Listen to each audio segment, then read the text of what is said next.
Hire somebody to come do your laundry. And leave it there. And replace those hours with talking to prospects. Start there. And then go to every other area. I haven't put gas in my car in years. Seems silly, right? My car is always full. My car is always washed. Managed. Okay? Because I'm here to do something different than just to get through life with a to-do list done. So focus on that. Now let's talk about key performance indicators. What are the things that you need to measure? If you're going to be a leader, you want to measure. I'm going to give you some statistics that you may have never seen. Some of you may have never, some of you corporate people might know this. And this is big data, okay? And I'm just giving you this because this is leadership and we're here to talk about what we're trying to do about it. Out of the last 100 million people that have joined network marketing, big data, 70% of them have recruited exactly 0 people.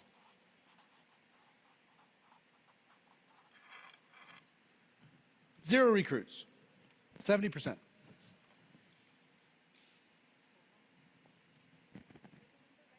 Hmm?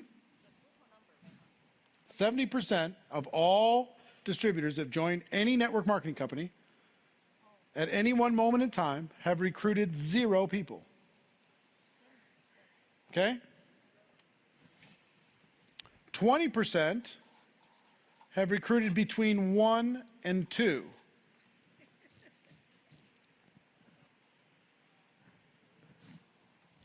5% have recruited between 3 and 5. At that moment. Take the snapshot at that moment. 3% have recruited between 6 and 9. And 2%, 2% have recruited 10 or more.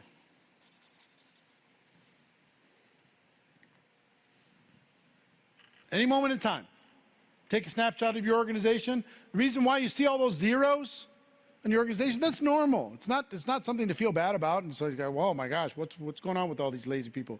Most people in network marketing are tourists. It's okay.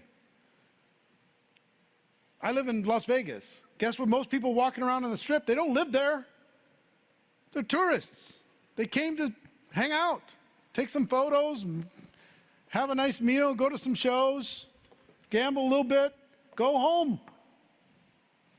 Same thing's true in network marketing. Because our price of entry is so low, our price of exit is equally low. That's just the way it is. So they call this group super recruiters, which I think is kind of funny because it's only 10, right?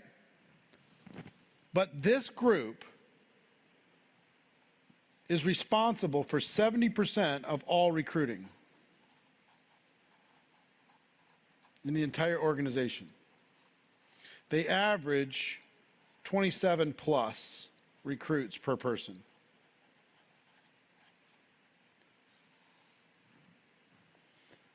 The rest of this group are tourists.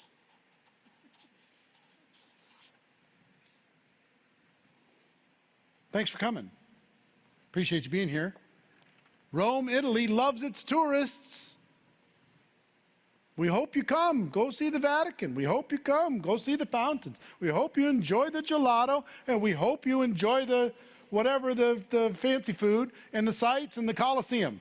But we know eventually you're going home. And when you go home, we hope you keep using the products. Tourists can still be customers, yeah? But your business is built on this group. This group is where you build your business.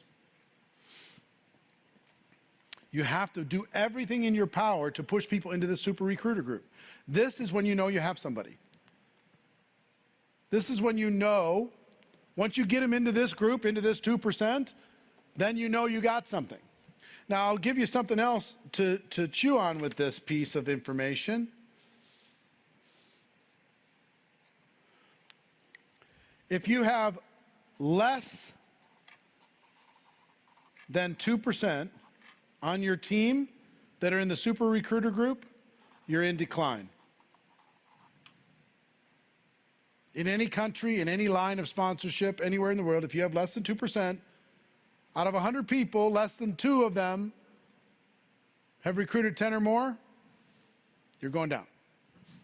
If you have 2%, you're neutral. If you have 3%, you're going to be 20 to 40% growth. If you have 4%, you're in momentum. That's a number you as a leader can change. Out of 100 people, can you identify 4 and show them how to recruit 10 or more? Out of 100 people in your group? Answer is yes. You can do that. You can influence that.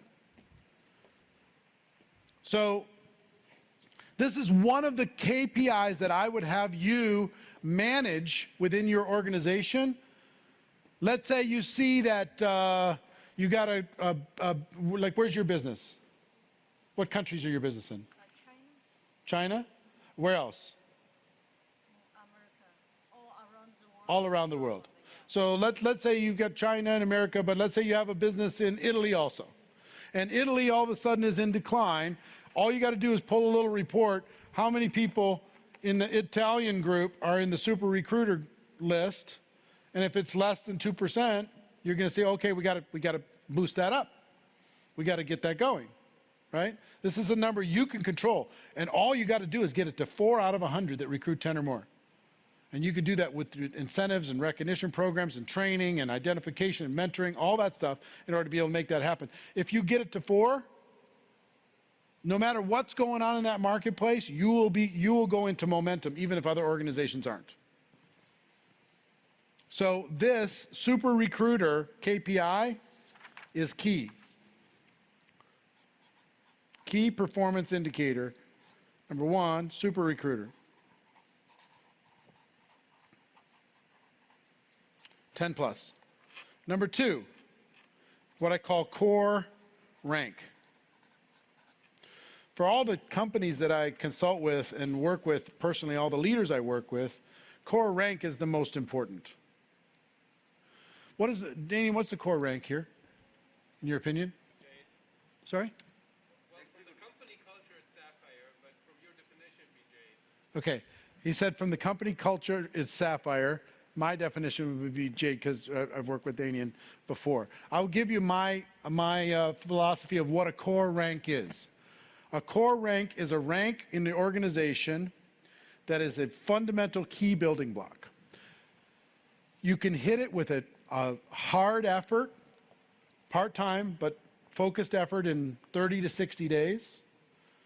It has some structure to it. It's not just sales. It has some structure, some recruiting, some building to it. And a person usually earns $300 to $500 a month if they're qualified at that level. Something like that. And the final criteria is you can go all the way to the top of the compensation plan just by building that core rank and then duplicating and duplicating and duplicating and duplicating and duplicating. Okay? Now let me tell you the importance of this and why this is, I believe this is the #1 measurement of an organization or leader's health of the organization. And even talking to the corporate people that are sitting here, what I would highly suggest that you do is put a laser focus on this.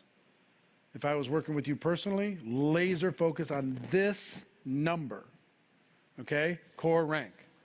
And here's how I would manage it and how I would encourage everybody else out there to manage it. So whether it's talk to your leadership, those that are watching around the world, if they say it's Sapphire, focus there. It sounds like Sapphire might be a little bit higher than Jade. Yeah, a little bit higher than Jade. Whatever your leadership and your culture decides it's going to be, make it that. But I would hope that you could try to get it into 30 to 60 days, got some structure to it, makes $300 to $500 a month. You can build all the way to the top with it. If you make it a little bit too hard, sometimes we're a little too aspirational, and it's not a building block. It's more of a thing, and you don't have enough of it. Well, you want it popping like popcorn. Pop, pop, pop, pop, pop, pop, pop, pop, pop, everywhere. So, core rank.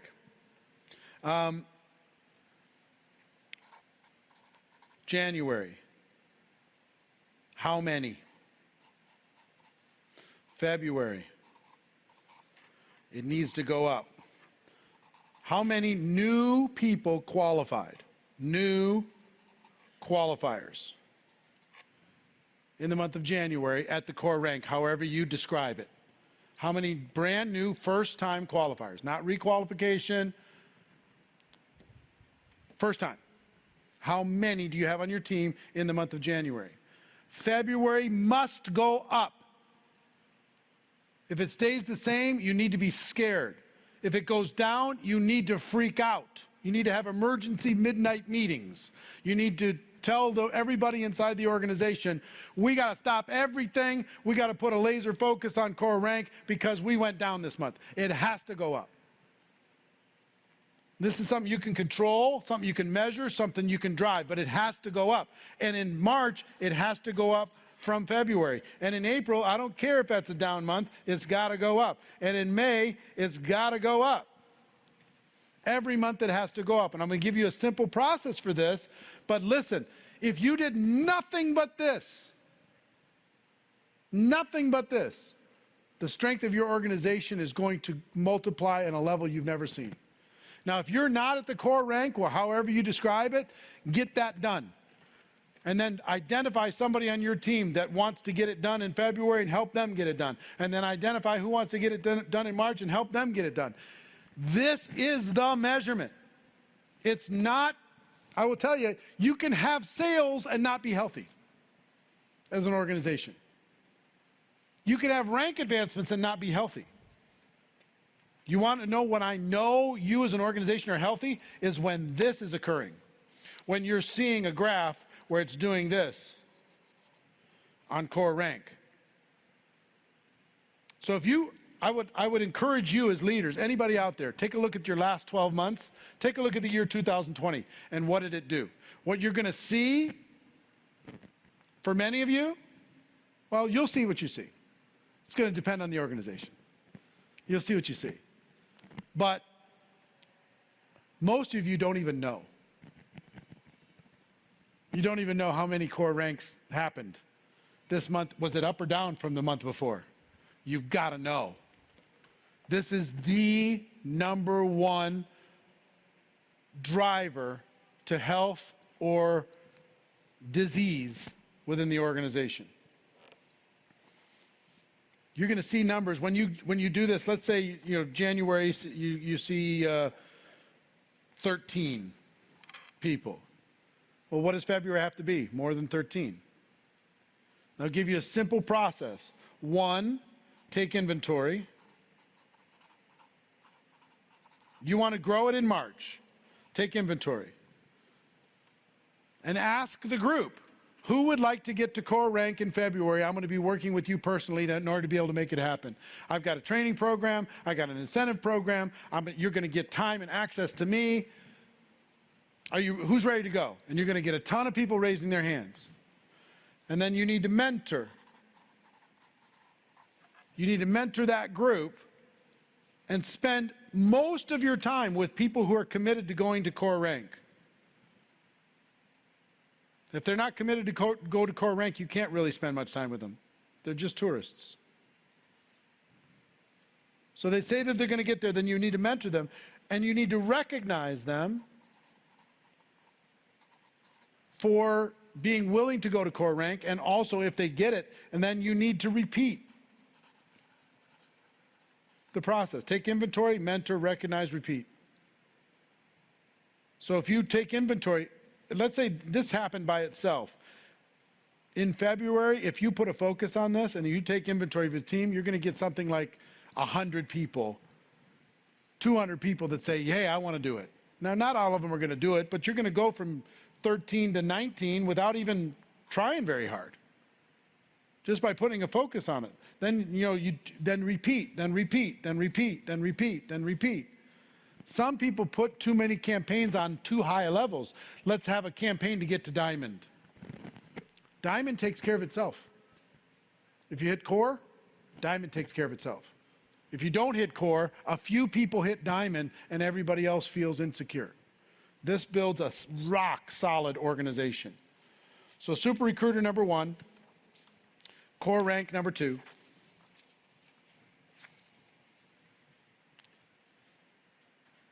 Number 3, event attendance.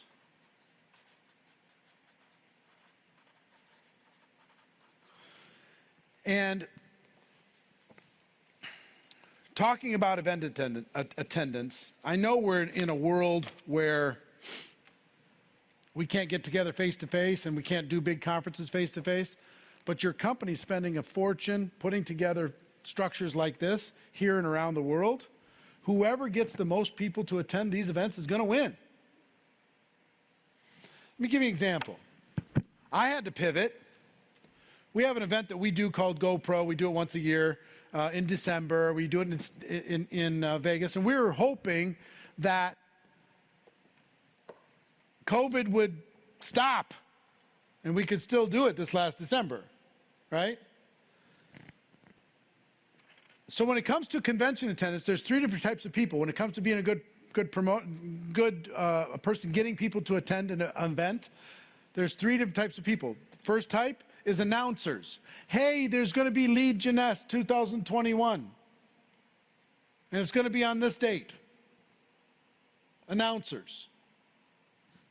Second group are the inviters. Hey, you should join us.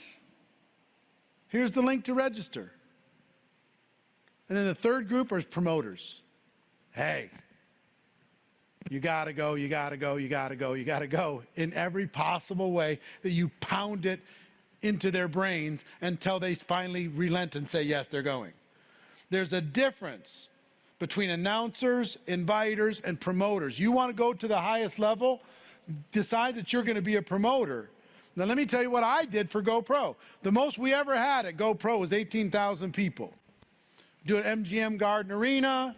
People come from around the world. And we built a studio, like you guys built a studio, and we decided we were going to hold it around the world. So I did, first of all, we talked about it. We started promoting it. If you want to really be a great promoter for convention attendance, the first thing you need to do is recruit your leaders. You've got to recruit your leaders. Are you in? Here's our goals, here's our targets. Are you going to help me? How many are you going to commit to do? How many are you going to commit to do? How many are you going to commit to do? Okay, so you got to recruit your leaders. Don't just expect that they're going to be a part of this. You have to recruit them into this campaign with you. Don't assume that they're going to be promoters with you. And once you get your leaders, you need to assist those leaders in every possible way. I did about 300 Zoom calls personally between September 22nd and November 15th. 300 Zoom calls all around the world with the top leaders, with my community, 300. And because of that, because of the 300, because of the campaigns, because of the challenges, because it was everywhere, we had 36,000 people on around the world, 127 different countries and 9 different languages simultaneously. Next year, guess what we're going to have? 250,000. 250,000 people this December. We already have 40,000 tickets sold in this next December. Why do I tell you that? Because you've got to be an animal. The next Jeunesse event, you have to be an animal. You have to pretend you're getting paid $1,000 cash for every single person that logs in. You've got to be an animal if you want to be a great leader. Super recruiters, one thing you can control. Core ranks, another thing you can control. And attendance at a Jeunesse event has got to be sacred. people are either in or they're out. How much time can you afford to spend with somebody that will not attend a Jeunesse event? How much time? 0. I can't work with, if I'm sitting in your shoes, I can't spend any time because you're a tourist, you're going home. You're not even trying to become a permanent resident here. You're not even trying to become a citizen here. You have to, this is non-negotiable. You know how many people told me they couldn't afford it and we found a way? You know how many told me? I had 3,000 people in Australia, New Zealand watching our GoPro event, and guess what? We didn't give them any replays to the event. They had to watch it live. So that means they started at 2 a.m. and they went for 12 hours, 3 days straight. 2 a.m. to 2 p.m., 3 days straight. How many times do you think I had to overcome that objection? I had big leaders saying, my people just won't do it. I said, fine, put them on a Zoom and let me talk to them. After the Zoom, they said, okay. And the leader said, wow, okay, I guess that excuse wasn't a big excuse. You've got to be an animal. Let me just tell you something. If you don't have a bunch of people from your team complaining that you're talking about the next Jeunesse event so much, you're not talking about it enough. Most of us stop doing things because a couple people complain. If you don't have a lot of people saying, shut up already, we know the event, shut up, shut up, shut up. If they're not saying that, if you're not getting that from anybody, you're not promoting enough. This is a high-level skill. So these 3 big KPIs are critical, really critical. Let me talk to you about duplication. Is this good so far? Give me some hands if it's good so far. You get some notes? All right, good. All right. Duplication. I had no duplication for my first 3.5 years. Nothing. Nothing. It was all me. I did all the prospecting, all the recruiting, all the training, put them in front of me. I did all the presentations. I got all the skill stuff. But I'll never forget, I was busting it, and I promised my family, because I'd gone on this big run, I promised my family I was going to take them to Disney World, you know, because we were working so hard. So I promised to take them to Disney World, and remember Michael Nelson? Remember Michael? Michael was one of my mentors. He was cross-lined to me. And I started bragging about the fact, hey, I'm going to go to Disney World. I'm going to Disney World. I worked so hard. I'm going to Disney World. And he said, Eric, you... yeah. He said, Eric, your business is not in a state where you can tell everybody you're going to Disney World. I said, well, what do you mean? Isn't that why we're doing all this stuff, so we can have some time and enjoy our families? He said, yes, but you don't have duplication in your organization. If you go to Disney World, the message you're sending to your team is now's not the time to build, and they will all go on vacation at the same time you do.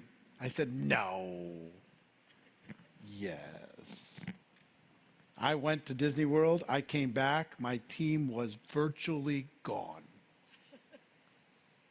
Literally 1 week, virtually gone, because I didn't have any duplication.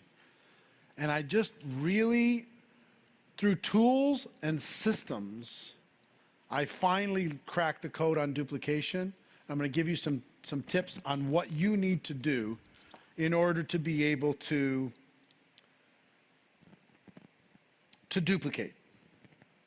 First thing I will tell you, there are levels of duplication. Because a lot of people misunderstand this. There's core, there's above core, and then there's way above core. So let me explain this to you. A simple system, core, number one, is something that everybody can do, no matter what their skill level, no matter what their belief level. Everybody can use the products, right? So that's an example of core. Every single person can use the products, no matter what they're doing. Every single person can plug into the company Zoom. Every single person can do the basic stuff. But then there's above core, because some people misunderstand duplication and say, well, I can't do it if every single person on my team does it. If they can't do it, then I shouldn't do it. Well, let's take COVID out of it. Do home meetings work? When you go into somebody's home and you do a presentation in their home, does that work? Of course it works, but it's above core. It's not core, because guess what? 95% of people will never do one. No matter how much you push, no matter how much you hammer them, no matter how much you make it part of your culture, people are still just not going to do it, even though it works. Can everybody get up on the stage and do a presentation on your team? No. Does that mean you shouldn't do it? No, you should still do it. Can every person on the team travel to Orlando and sit in the studio with us right now? Nope. That's way above core. Some people are going to be traveling 5, 6, 7, 8 days a month or more to grow a huge organization. That doesn't mean you shouldn't do it. So just understand, there's some things that are higher levels of duplication. More people, above core is going to be things like home meetings and doing presentations, hosting Zooms. These people are attending Zooms. These people are hosting Zooms. These people are traveling to different countries. See the difference? So understand that they can coexist. Now, here's what you want your team to think about your systems. 3 things. 1, this looks simple. 2, I think it'll work.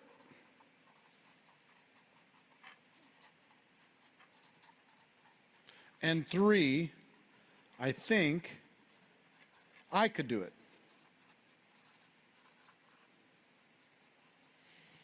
Systems help create duplication. But when people are looking at those systems, especially people on your team, you say, okay, here's the system to go get customers. Here's the system to go recruit. Here's the system to onboard a person to launch their business. They need to be able to look at it and say, oh, that looks simple. I think it'll work. I think I could do it. That's what you want them to think. Okay? Now, here's how you know that you've got a system. Because how many of you think you have a system in your business? You think you have a system for some aspect of your business. Here's how you know. Here's how you know. 1, everyone knows it.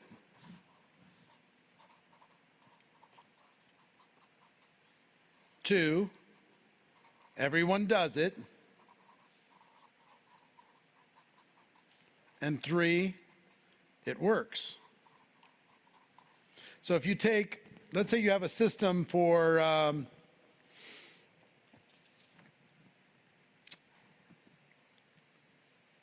core rank. What's your system for core? A person says, hey, I want to get to the core rank. What's your system to help them get there? Do you have a system for it? Or is it just, do your best, cross your fingers? What's your system? What's the training? What's the communication? What's the recognition? What's the process? What's the cycle? Is it monthly? What is it? What is the system? Does everybody know what the system is to get to core rank on your team? If they don't know it, then you got some leadership work to do. Does everybody do it? Or is there 500 different ones? And does it work? Most of the time, you think you have a system just because it works if somebody will do it, but everybody doesn't know it and everybody doesn't do it. So I'm going to give you a list of systems that are very important for you to either have, develop, or strengthen within your organization if you want to grow faster. Duplication is where we start to get into business, right? We're selling our products, we're recruiting. Duplicating starts to create leverage, and then leadership adds to that. But having a system requires leadership. The one thing I want you to all understand is here's one of the laws of the universe. It's called the law of entropy. Nothing lasts. Everything falls. Everything gets complicated. You know how difficult it is to keep something simple? You know how challenging it is to keep something focused and simple? It's so hard. The garden isn't a natural thing. Weeds are a natural thing. You got to figure out how to defend against the weeds, keep something simple, keep something focused, because things don't last. Us as leaders, we've got to, number one, understand what we're working with, but number two, we have to fight against the weeds constantly. Let me give you an example of something, not everything lasts. I went to Jerusalem. I've only been there once. I've been to Israel many times, but I went to Jerusalem one time. And I found it fascinating because growing up in my particular family, you hear the stories and it was part of our upbringing. And so to go there was an emotional thing for me. Really cool. And walking around this city, this spectacular city, we had a tour guide. And the tour guide, I asked about the walls because some of them were new and some of them were old. He said, guess how many times the walls around Jerusalem have been rebuilt? And I said, I don't know. He said 17 times. 17 times the walls around Jerusalem were rebuilt. We have this illusion in network marketing that build it once and have it forever. Doesn't exist. 17 times. It would rise, it would be smashed down, and it would rise again, it would be smashed down. The only part of the original wall is that western wall, that praying wall, what they call the wailing wall. That's the only part. So some of you building organizations around the world, you have your original part of your team from day one that are still there and probably orthodox. You know, they've probably got their way of thinking that was way back then, and they're not changing. They don't like any of this social media stuff, and they like things done a certain way, right? And then there's people who come since. Some people came and left. Some people came and left and came back. But now the wall is a hodgepodge, and leaders understand there's nothing that's permanent. We are in two businesses. For all of you watching, the building business and the rebuilding business. All of you in leadership are in the building business and the rebuilding business. The sooner you accept that, the sooner you embrace that, the sooner you step into true leadership. If you complain about the fact that the wall fell, if you complain about the fact that regulations changed, or COVID hit, or China isn't what it was, or all the different kinds of things, there will always be things. You got to release that. You have to embrace the reality of we are in the building business and the rebuilding business. That's what we do. We're professionals at it. And we strive every minute for simplicity, and we fight against the weeds. And the weeds come from outside and the weeds come from inside. People with good ideas that maybe weren't tested, but they get added on to some system that you've got, and pretty soon you've got add-ons and add-ons and add-ons and add-ons, and nobody knows what the heck to do. Because they're doing it different in Thailand than they're doing in Italy, and they're doing it different there than they're doing it in Bangladesh. So, let me talk to you about the systems that I would develop if I was you, or strengthen, or simplify. Okay? Let me create a list for you. Number one, customer acquisition.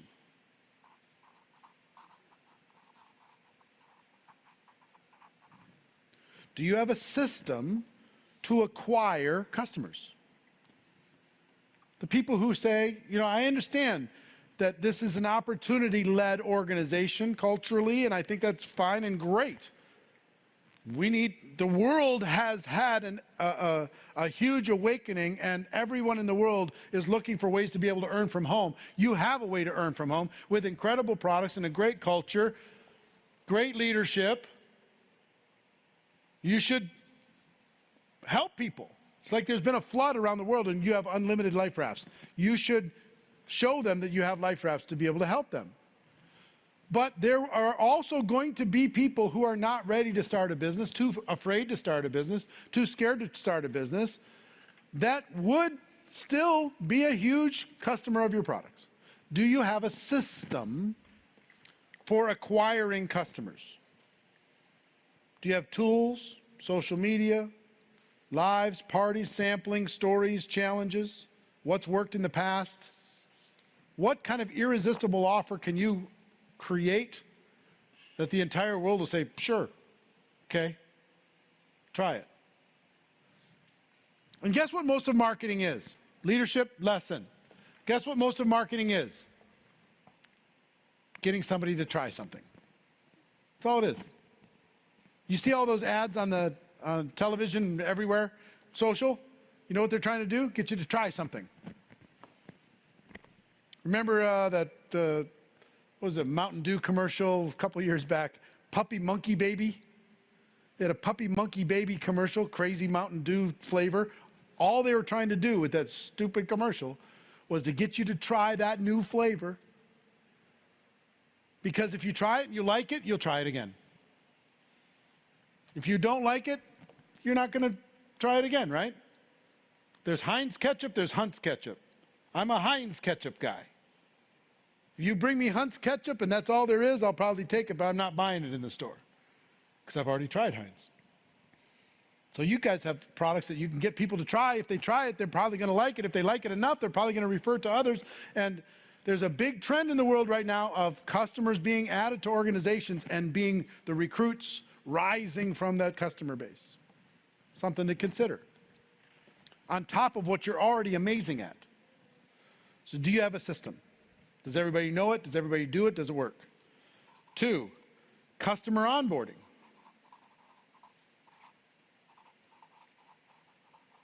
This is almost completely ignored in the entire network marketing world. The companies that do it well are crushing. I'm just telling you, from my consulting and what I work with around the world, the companies that onboard their customer are crushing. And here's what I mean by that. Here's how to use our products. Giving little assignments, getting it out of the box, getting it opened up, getting it put on, getting it ingested, giving them little assignments, little challenges. Try this product for the next 7 days. And then I'm going to call you. I want to know how you think or how you're feeling. See what I mean? There's a big difference between saying, okay, we're done. And they got it sitting in boxes in their bathroom or in their kitchen or wherever they have it in the closet, or it's opened and it's being used. If it's open and being used, getting them to buy it's one thing. Getting them to try it is another thing. You need to have a system for that. And if you have a system where every time you sell a particular product, they take the top off, they ingest it, you teach them how, you challenge them to do it for 30 days or 10 days or whatever, what are your chances of a repeat customer? They just went up like 1,000%. Versus it's sitting in the box, yeah, I got to get to it. Customer onboarding is critical. 3, distributor acquisition.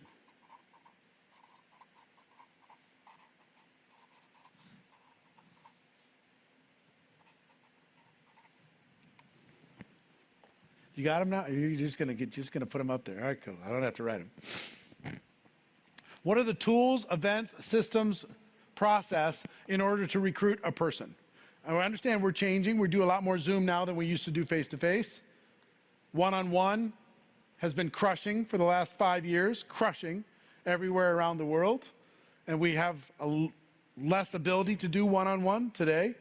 So we had to adapt, we had to pivot. But what is the system? Does everybody know it? Does everybody do it? Does it work? The 4th one is distributor onboarding, which is 2 things. And most people get one of these things really, really strong, and the other one not so strong.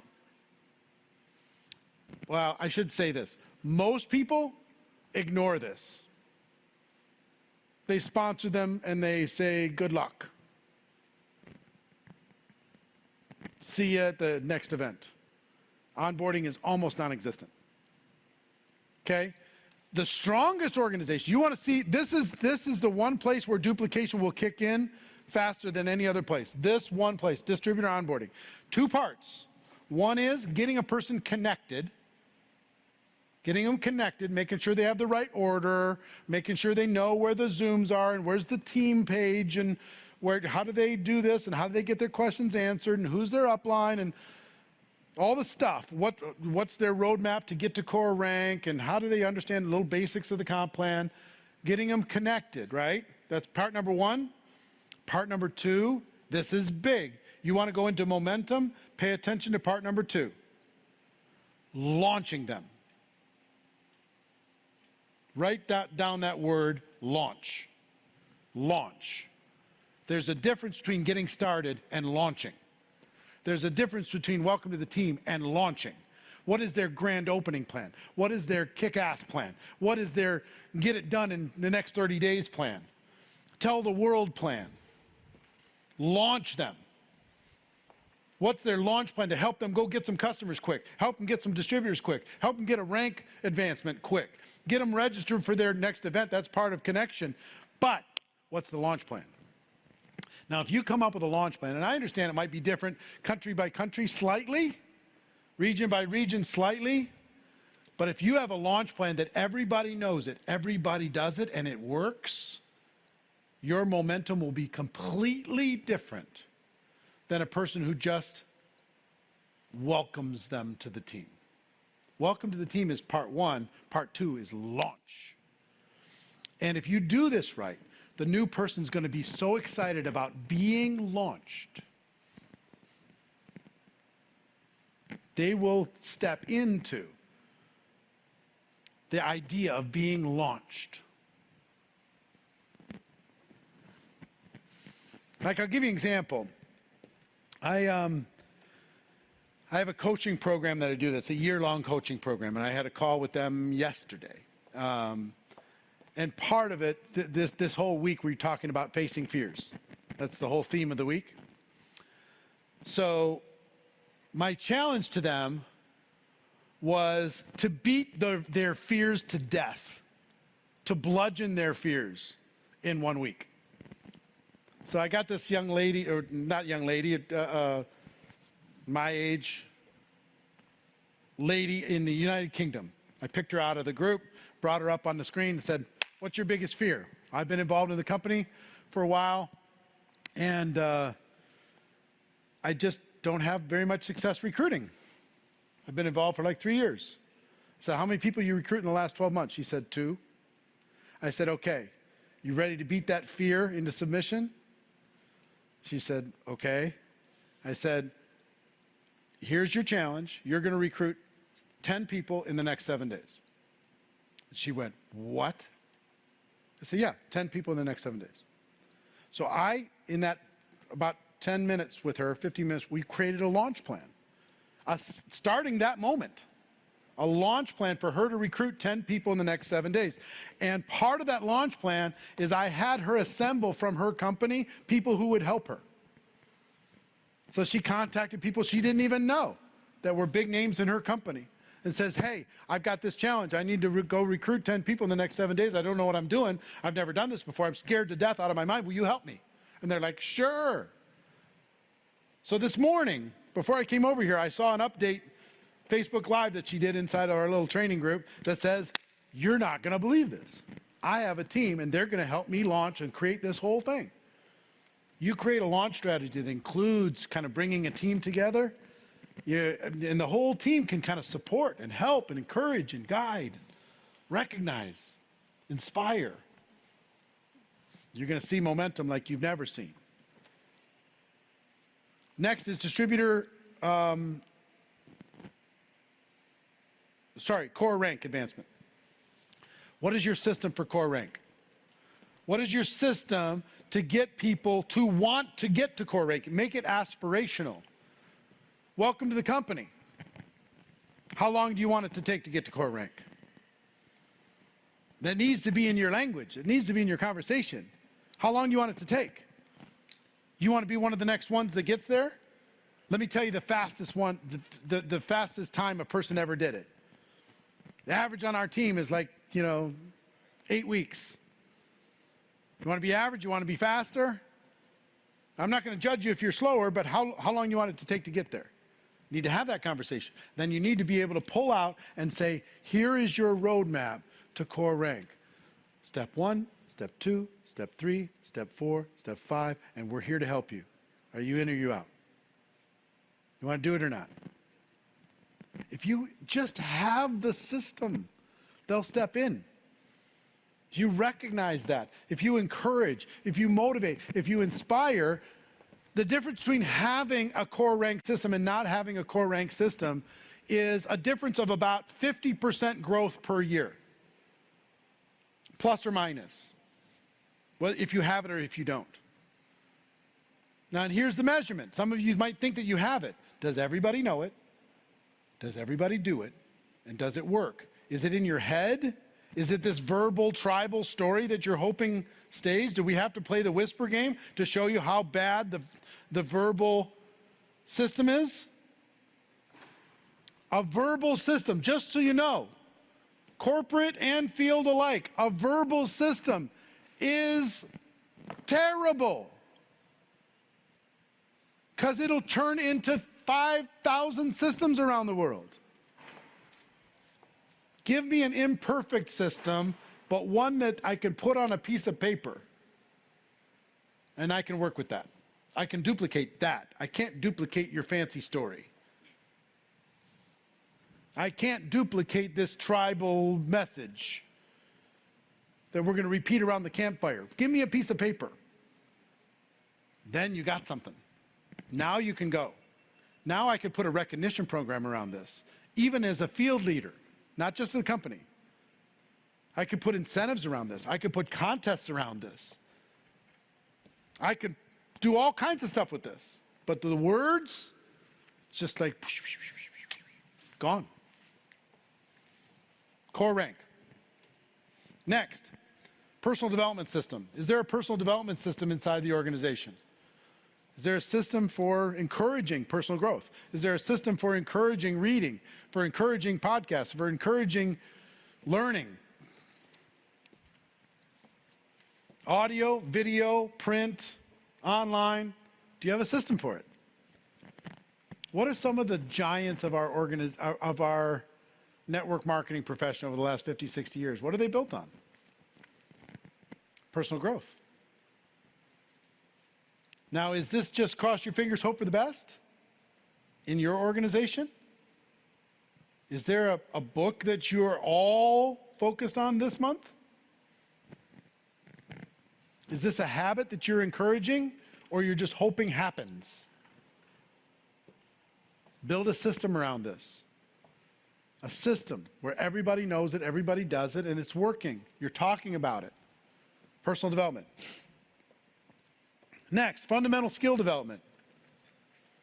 You need to have a system to teach people how to find prospects, to teach people how to invite, to teach people how to present and to follow up, answer questions, overcome objections, how to close, how to launch people effectively, how to promote events. What is your system for skill development? Because write this down.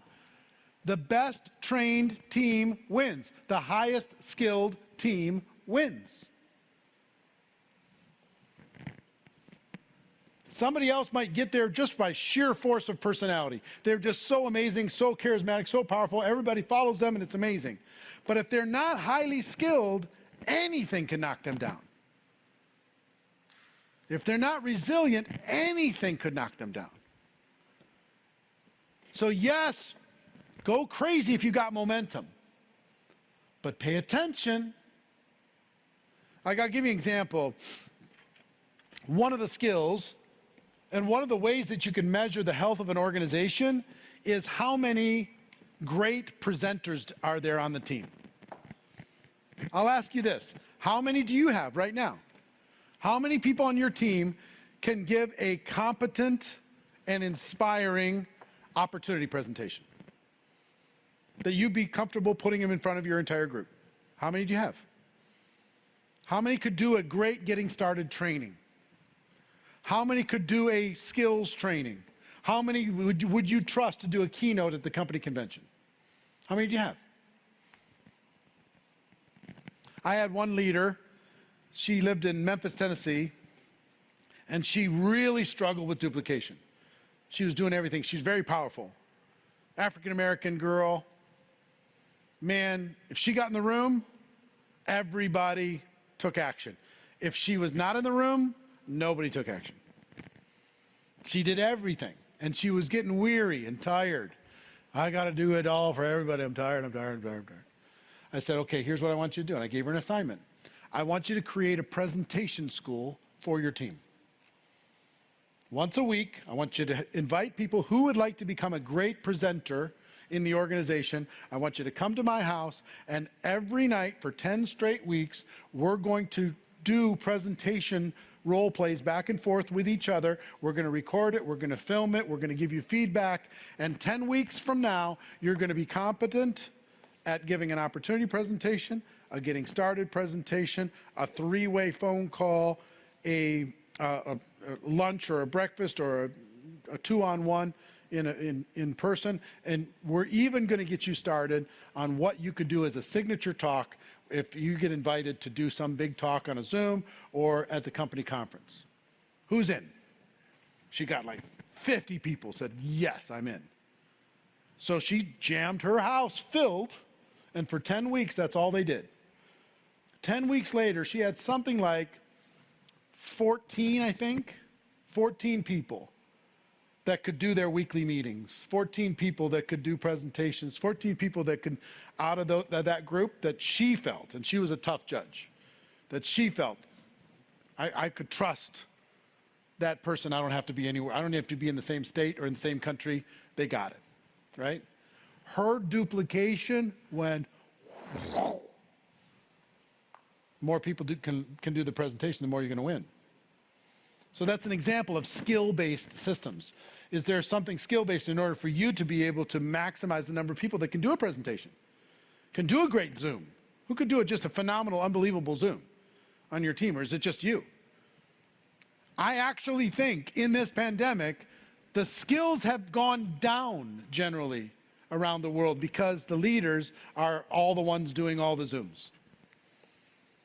And the actual average person out in the marketplace isn't doing very many presentations at all because they're just leaning on the superstars from around the world who are doing it all. And they're losing the polishing of their skills sitting across the coffee table at Starbucks. Now, we'll get it back, but understand, the highest skilled team wins. All right, next. Next system for you to develop is a communication system. This is critical. It's never been more critical than right now, this moment. I'm not going to talk about politics, but I will say that your control over your communication process is not as much in your control as you think. If you have all of your communication on one platform and that platform decides to block you for whatever reason, you now have no ability to connect with your organization.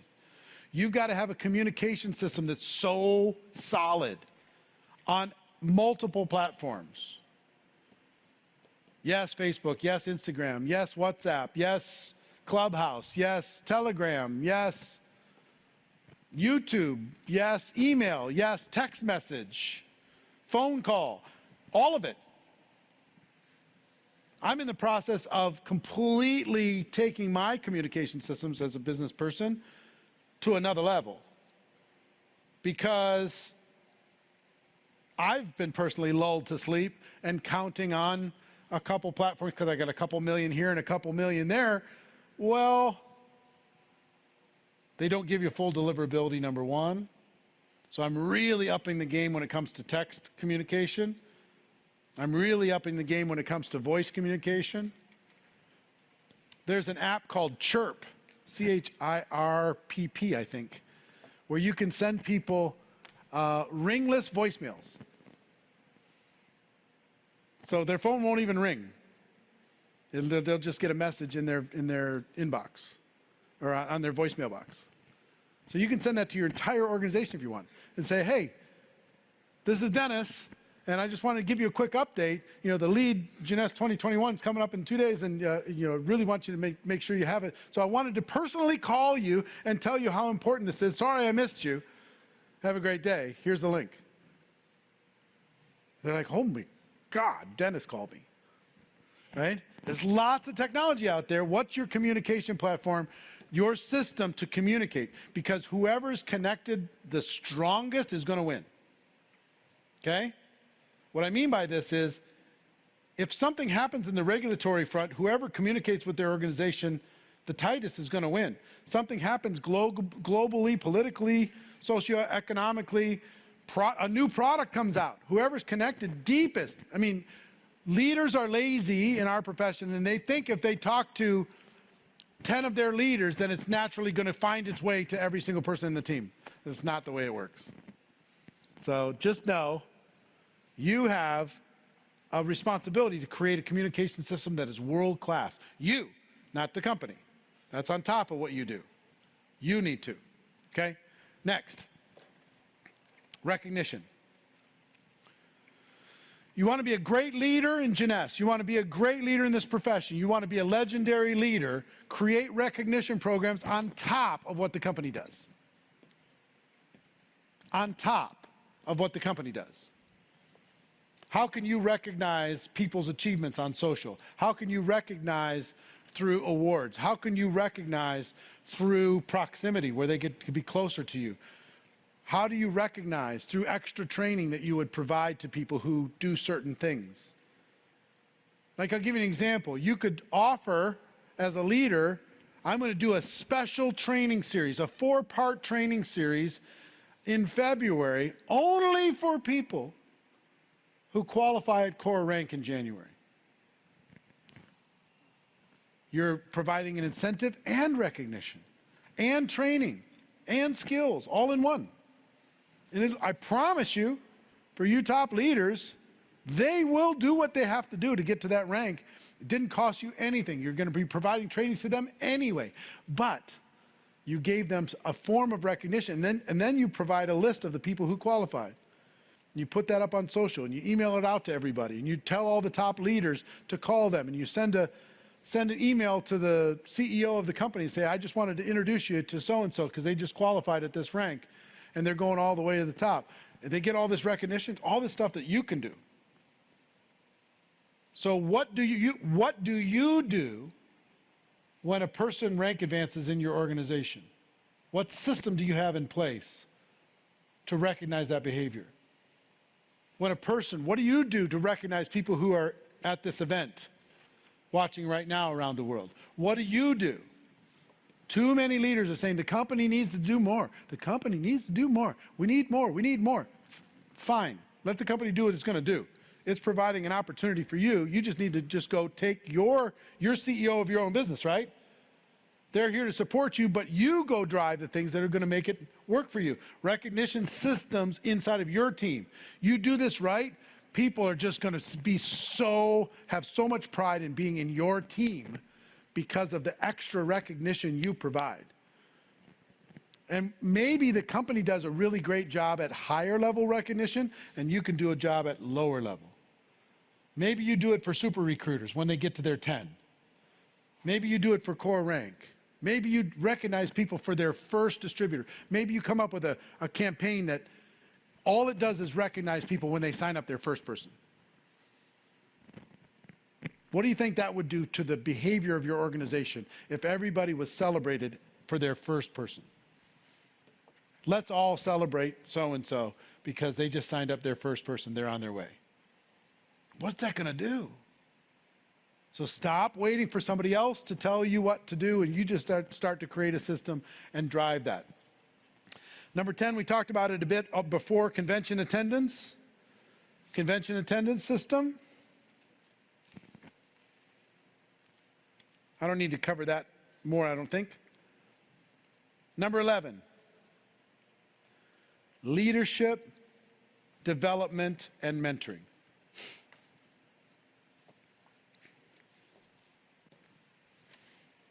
This is a big one. Do I really just have 15 minutes left? Is that the real clock? Yes, it is? Oh boy, okay, I'm going quick. Man, that went fast. Okay, leadership, identification, and development. This is critical. Please write this down. I know we've been going a long time. I know you haven't had any breaks, but please write this down. This will supercharge your business, okay? Every one of you needs to take inventory of your team to find out who has the potential of becoming a leader. Who has the potential of becoming a leader? You're looking for 3 things. 1, they need to be willing. You cannot force someone to be a leader. They need to be willing. Number 2, they need to be coachable. And number 3, they need to be hungry.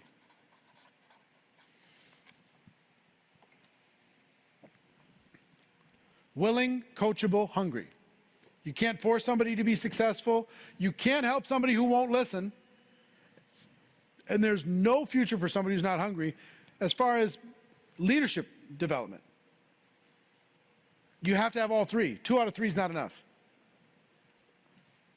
So you're going to take inventory within your organization, say, who is willing to do the work? Who is coachable and they'll follow instructions? And who is hungry? Who's ready to change their life?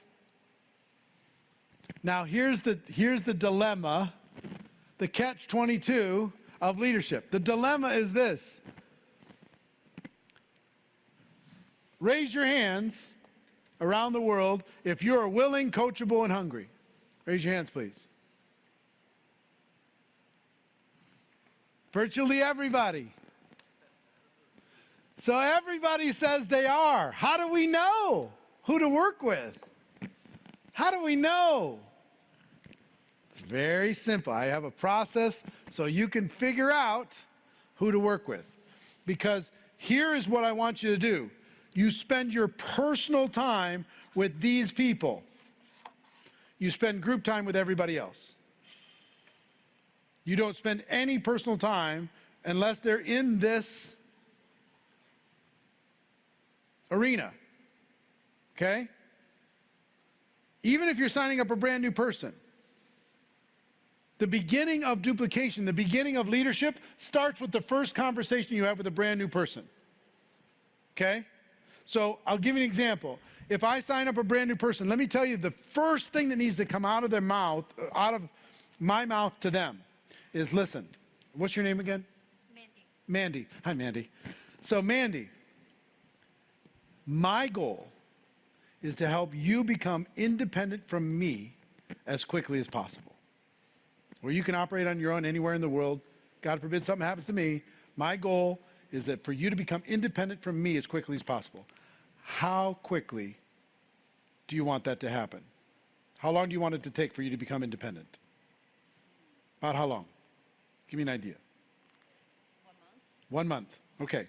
You're going to get a lot of 3 months, 6 months, 9 months, a year. The number doesn't matter. What matters is our goal is you to become independent. Okay? So let me tell you what I'm looking for, Mandy.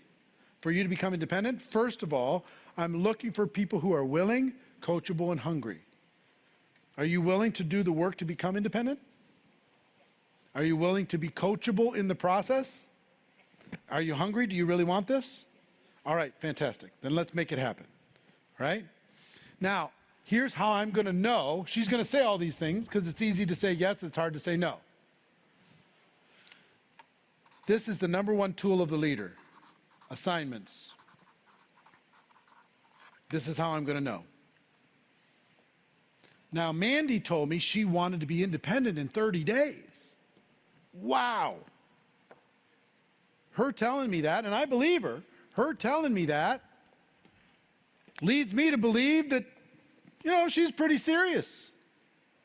So I could give her assignments, right, to, number 1, find out if she's willing, coachable, and hungry, and also assignments that would help her to become independent, a good problem solver, consistent, build up her vision, and create more action, right? Those are the 5 things we're looking for. So let's say there's an assignment from a 10, 9, 8, 7, 6, 5, 4, 3, 2, 1. What level assignment do you think I should give Mandy? Hold up with your fingers around the world. What level assignment should I give to find out if she's serious? What level should I give her? A 2? A 9? A 10? She seems pretty serious to me. So let's say I give her an 8. She wants to get there in a month, right? So I give her an 8 assignment. And I say, Mandy, all right, here's what I want you to do. I want you to make a list of 100 people and do it quickly because we only got 30 days, right? And then I want you to get back to me, and we're going to contact those 100 people and just say hello in the next 72 hours.